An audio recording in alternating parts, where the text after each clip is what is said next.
Hello दोस्तों, कैसे हैं आप सब लोग। आशा करता हूँ आप सब लोगों की इन्वेस्टिंग जर्नी काफ़ी अच्छी चल रही होगी दोस्तों। तो आज के इस वीडियो में मैं आप लोगों के सामने एक और अडानी की फ्लैगशिप कंपनी लेके आया हूँ और इसके Q4 के नंबर्स जो हैं वो रिलीज़ हो चुके हैं। तो हम इस वीडियो में इसके नंबर्स को डिस्कस करेंगे। हालांकि आप देख सकते हैं कि आज के ट्रेडिंग आज के इस बिज़नेस डे में इसमें काफ़ी अच्छी रैली देखने को मिली है 3.93% की। तो देखते हैं और इसमें हम डिस्कस करते हैं कि वाकई में ये ग्रोथ ये डिज़र्व करती है कंपनी, या फिर इसके क्या फंडामेंटल्स हैं। इसका पूरा पंचांग खोल के रखता हूँ मैं आप लोगों के सामने और इसकी जन्म कुंडली देखते हैं और फिर हम डिसाइड करेंगे कि हमें इसमें इन्वेस्टिंग करनी चाहिए या नहीं करनी चाहिए। डिस्क्लेमर के तौर पे बताऊँ दोस्तों, मैं इसको ना तो कोई डिफेम कर रहा हूँ, ना ही आप लोगों को कोई मैं फाइनेंशियल रिकमेंडेशन कर रहा हूँ कि आप इस कंपनी में अपना इन्वेस्टमेंट करें। आप खुद अपनी रिसर्च करें। मैं अपना पॉइंट ऑफ व्यू रख रहा हूँ और एज अ एग्ज़ाम्पल मैं आप लोगों के सामने इसको डिस्कस कर रहा हूँ। तो बेसिकली सबसे पहले हम बात कर लेते हैं अडानी एंटरप्राइजेज़ के बिज़नेस सेगमेंट की। तो ये इंफ्रास्ट्रक्चर में है और आप देख सकते हैं airports, road, rail, metro, water, data centres, solar manufacturing, agro, defence सब में ही है। तो कंपनी इंफ्रास्ट्रक्चर से रिलेटेड है। तो मेन तो बात यह है कि जो भी इंफ्रास्ट्रक्चर कंपनीज़ होती हैं वो डेब्ट बहुत रखती हैं, उनके ऊपर डेब्ट बहुत ज़्यादा होता है। अब वो डेब्ट को रीपे कर पाते हैं कि नहीं कर पाते, वो सबसे इम्पोर्टेंट बात होती है। ठीक है, अब इसके लिए क्या करती है कंपनी के कई बार एफ लाती है। ठीक है, नॉट एफ लाती है और उसके बाद कंपनी और लिक्विडिटी बढ़ाती है। तो और वैसे भी अडानी के साथ ये ज़्यादा ही है कि डेब्ट इनके ऊपर, इन कंपनीज़ के ऊपर काफ़ी रहता है। तो चलिए हम डिस्कस करते हैं। और आप देख सकते हैं इसका जो मार्केट कैप है 2,17,000 का है। एक लार्ज कैप कंपनी है। करंट मार्केट प्राइस इसका 1911 चल रहा है। ऑल टाइम हाई इसका 4190 था। ऑल टाइम लो इसका 1017 है। तो जिन इन्वेस्टर्स ने इस लेवल पे अपना पैसा इन्वेस्ट किया होगा 4,000 के आसपास या 3,500 के भी आसपास, तो आज अपने आप को काफ़ी परेशान सा फील कर रहे होंगे। और बट ऑब्वियस ये दोस्तों, क्योंकि हम लोगों की एक साइकोलॉजी होती है कि जब भी कोई स्टॉक भागता है हम सिर्फ प्राइस के पीछे भागते हैं। तो जब प्राइस बढ़ता है तब हम उसको ख़रीदते हैं, जब प्राइस घट रहा होता है तब हम उसका दुख मनाते हैं। ठीक है, तो हम उसके फंडामेंटल्स तो देखते ही नहीं है, हम उसमें देखते ही नहीं है कि कंपनी किस सेगमेंट में काम कर रही है। बस हम भेड़ चाल चलने लग जाते हैं। तो यही सबसे एक कह सकते हैं हम कि ख़राब बात है स्टॉक मार्केट में। आप र्यूमर्स के ऊपर ना जाएं, आप नॉइज़ के ऊपर ना जाएं, आप खुद के डिसीजंस लें, आप खुद की एक रिसर्च करें, पूरी जन्म कुंडली देखें कंपनी की। और इन्वेस्टिंग करने से पहले बहुत चीज़ें देखनी पड़ती हैं, वो आप देखें। और मैं आप लोगों को अपने हर वीडियो में बताता हूँ किस तरीके से आपको देखना होता है। तो आप उस चीज़ को समझें और उसके बाद आप इन्वेस्टिंग करें। ठीक है, आपका कन्विक्शन होना चाहिए किसी कंपनी को लेके, आपकी एक स्ट्रॉन्ग फीलिंग होनी चाहिए कि नहीं यार ये कंपनी अच्छा करेगी। तो उसके लिए आपको रिसर्च करनी पड़ेगी और फिर उसके बाद उसका वैल्यूएशन भी देखना पड़ेगा। ऐसा नहीं हो कि आपने हाई लेवल पे ले लिया और फिर उसके बाद प्रॉफिट बुकिंग हो जाए उसके अंदर और जो है कंपनी बॉटम पे आ जाए अपने, और फिर आपको लगे कि यार मैंने किस कंपनी में इन्वेस्टमेंट कर दिया। तो हर कंपनी का एक साइकिल होता है। तो हर कंपनी के अंदर ग्रोथ भी देखने को मिलती है, फिर उसके अंदर करेक्शन भी देखने को मिलता है। तो जब करेक्शन होता है तब हमें उसे वॉच करना होता है। आप एंट्री किसी भी लेवल पे लें और उसके बाद फिर आपके जिस लेवल पे आपने एंट्री ली है उससे अगर कम ज़्यादा होता है, अगर उससे नीचे आती है कंपनी, तब आप बाय ऑन डिप करें। ठीक है, तो इस तरह की स्ट्रेटजी रखनी चाहिए। लेकिन फंडामेंटली स्ट्रॉन्ग कंपनी होनी चाहिए, कोई भंगार तरह की कंपनी नहीं होनी चाहिए। तो ये हमें देखने वाली बात होती है। तो यहाँ पे अगर मैं इसकी पी की बात करूँ तो इसका पी भी बहुत ज़्यादा है, 81.5 है। तो देखते हैं हम उस हिसाब से है कि नहीं, क्योंकि और इसका बहुत कम है।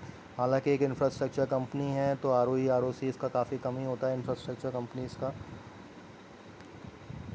और यहाँ पे अगर मैं आप देख सकते हैं पी अगर 3 साल की बात करूँ तो 147 था, 5 साल की बात करेंगे तो 66 था, और 1 साल की बात करें तो 335 था। तो ये जो फ्लक्चुएशंस आ रहे हैं ना दोस्तों, ये फ्लक्चुएशंस बहुत ख़तरनाक होते हैं। ठीक है, एकदम से पी इतना ज़्यादा हो गया, फिर एकदम से कम रह गया। अब तो ये इस फ्लक्चुएशन से हमें दूर रहना है, हमें हमारा बीपी नहीं बढ़ाना है। ठीक है, हमें एक कंसिस्टेंट जो काम करे कंपनी, चाहे कम पी पे ही हो, लेकिन वो कंसिस्टेंटली हमें ग्रोथ दे, वो सबसे ज़्यादा इम्पॉर्टेंट हो सकता है होगा।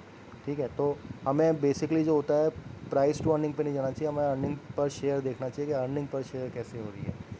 तो चलिए हम इसका चार्ट खोल लेते हैं। और यहाँ पे अगर मैं इसके पीयर कंपैरिजन की भी बात करूँ तो आप देख सकते हैं Redington, rain industry, MMTC, PTC, Hindware. तो एक ऐसे उसमें हैं जो कि कोई इसके कहीं तक आगे अड़ता ही नहीं है। आप देख सकते हैं कि अगर मैं मार्केट कैप की बात करूं, कोई इसके आगे पीछे भी नहीं है। तो इस तरीके से ये है। चलिए ठीक है, हम बात कर लेते हैं यहाँ पे प्रॉफिट एंड लॉस में मैं आ जाता हूँ। तो आप देख सकते हैं कि सेल्स तो बहुत ज़्यादा इंक्रीज़ हुई है, बहुत अच्छी बात है। एक्सपेंसेस भी इंक्रीज़ हुए हैं, ठीक है। और जो ऑपरेटिंग प्रॉफिट मार्जिन है वो इंटैक्ट रहे हैं 6% पे।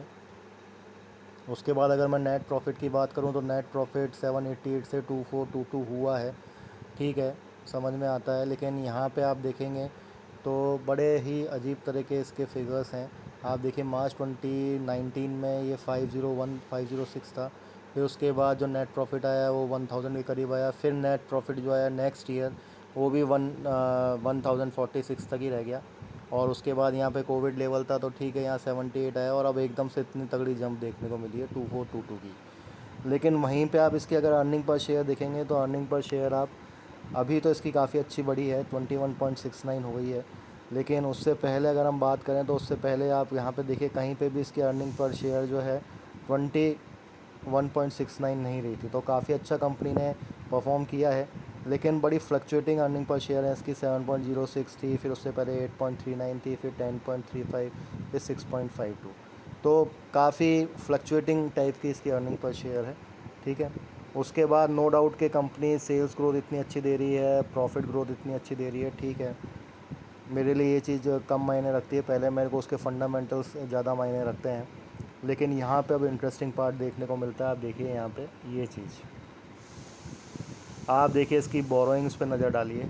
पहले थी 16,227, फिर उसके बाद बोरोइंग्स हो गई 41,604 और अब हो चुके 53,200। मतलब इतनी ज़्यादा बोरोइंग्स हो चुकी हैं इस कंपनी के ऊपर। और उसके अगेंस्ट में जो इसके पास रिज़र्व्स हैं वो आप देखिए, पहले थे 17,000, फिर 22,000, अब 32,000, 33,000 मान लेते हैं चलिए। तो कंपनी जो है ऑलरेडी ही नेगेटिव में है। अगर ये कंपनी आज दिवालिया घोषित हो जाती है तो इसको अपने पैसे जो है अपने शेयर होल्डर से लेने पड़ेंगे। तो ये चीज़ आपको समझने वाली होगी। तो इसके ऊपर डेप्थ बहुत ज़्यादा है। और आप देख सकते हैं लॉन्ग टर्म डेप्थ देखिए कितना ज़्यादा है इसके ऊपर, 20,803 का है। उसके बाद शॉर्ट टर्म बोरिंग्स भी 20,000 के करीब की हैं, 20,000 करोड़ की हैं। तो ये चीज़ हमें देखने वाली होगी। तो इस चीज़ को मद्देनज़र रखते हुए आप अपनी रिसर्च करिए और आप अपने डिसीजंस लीजिए। उसके बाद यहाँ पे हम प्रमोटर्स की बात करें तो प्रमोटर्स ने अपनी होल्डिंग्स कम कर दी है, एफआईआईज़ ने अपनी होल्डिंग्स बढ़ाई हैं, डीआईआईज़ ने कम करी हैं और उसके बाद रिटेलर्स ने बढ़ा दी है, ठीक है। और अगर मैं यहाँ पे ईयरली की बात करूँ तो ईयरली में देखिए कि प्रमोटर्स ने अपनी कितनी इसमें जो है शेयर होल्डिंग्स जो हैं कम कर दी हैं और एफआईआईज़ ने बढ़ाई हैं और डीआईआईज़ ने भी कम करी हैं। लेकिन रिटेलर्स फिर बढ़ गए हैं इसके अंदर देखिए। तो आपको ये चीज़ समझनी होगी। आप एफआईआईज़ को छोड़ दीजिए, एफआईआईज़ से कोई मतलब नहीं होता। आप डीआईआईज़ पे ध्यान दीजिए कीजिए। डीआईआईज़ जो हैं, जो डोमेस्टिक इंस्टीट्यूशंस हैं, जो डोमेस्टिक जो फाइनेंसिंग करते हैं like LIC, mutual fund houses जो हैं, वो अपनी जो है इसके अंदर से शेयर होल्डिंग कम कर रहे हैं, ठीक है। और मार्च 21 में तो देखिए, आप मार्च 21 में तो इसने 0.83 कर दी थी, फिर बढ़ा दी थी, ठीक है। तो ये सब गेम चलता रहता है दोस्तों। अडानी फ्लैगशिप कंपनी है, बहुत ही गेम प्लान चलता है इन लोगों का। आप सब इस सब चीज़ से वाकिफ़ होंगे। तो दोस्तों इसी के साथ मैं वीडियो का अंत करता हूँ। आशा करता हूँ आप सब लोगों को ये वीडियो पसंद आया होगा। तो दोस्तों आप अपनी बिल्कुल रिसर्च करिए, अपना कन्विक्शन बनाइए, किसी भी कंपनी में ट्रस्ट कीजिए जिसमें भी आप करते हैं, और फिर उसमें आप आराम से धीरे धीरे उसमें इन्वेस्टिंग करिए और आपकी ज़रूर वेल्थ क्रिएट होगी दोस्तों। और इसी के साथ मैं वीडियो का अंत करता हूँ। आशा करता हूँ आप सब लोगों को ये वीडियो पसंद आया होगा। अगर पसंद आया तो प्लीज़ को लाइक करें, शेयर करें, सब्सक्राइब करें। Until then, keep on investing.